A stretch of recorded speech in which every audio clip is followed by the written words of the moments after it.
October 1 புதன்கிழமை. கிருபையின் ஆச்சரியமான கிரியை. பாவம் பெருகின இடத்தில் கிருபை அதிகமாய் பெருகிற்று.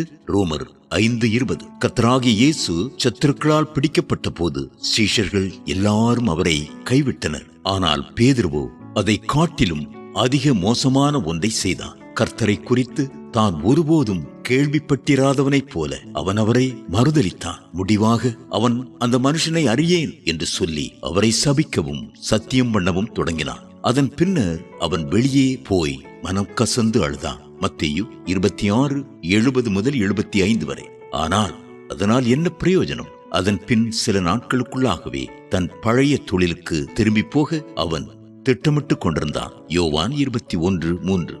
ஒருவேளை நீ இந்த பேதுருவை போல் இருக்கலாம். குறிப்பிட்ட ஒரு பாவத்துக்காக மனஸ்தாபப்பட்ட பின் நீ அதை மீண்டும் செய்து கொண்டிருக்கலாம். நீ அதைரியப்பட்டு போகாதே. கர்த்தராகிய இயேசுவில் உனக்கு இன்னும் நம்பிக்கை இருக்கிறது.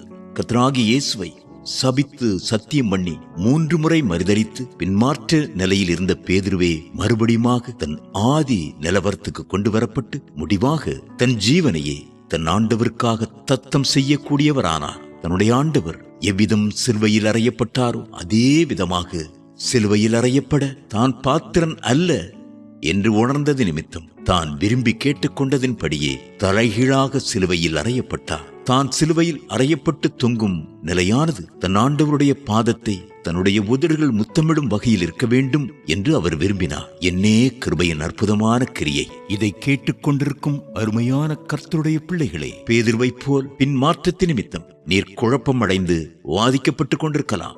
நீர் மனஸ்தாபப்பட்டு மனம் திரும்பினாலும் மீண்டும் மீண்டும் அந்த தவற்றையே இழைக்கிறவராக அல்லது அதை காட்டிலும் மோசமான தவற்றை செய்து கொண்டிருக்கிறவராக இருக்கக்கூடும். தேவ கிருபையானது கர்த்தரை மறுதலித்து மனம் திரும்பி மீண்டும் பின் மாற்றத்திற்கு திரும்பிய பேதுருவையே மாற்றியிருக்க கூடுமாயின் அது உம்மையும் மாற்ற வல்லமை உள்ளதாய் இருக்கிறது என்று நீர் விசுவாசிக்கிறீரா? ஆம். பரிசுத்தாவியின் வல்லமையின் மூலம் உமக்கு கிடைக்கக்கூடிய தேவ கிருபையானது உடைய எல்லா தோல்விகளையும் தவறுகளையும் காட்டிலும் பெரிதாயிருக்கிறதென்றோ அவருடைய கிருபையை நம்புவீராக.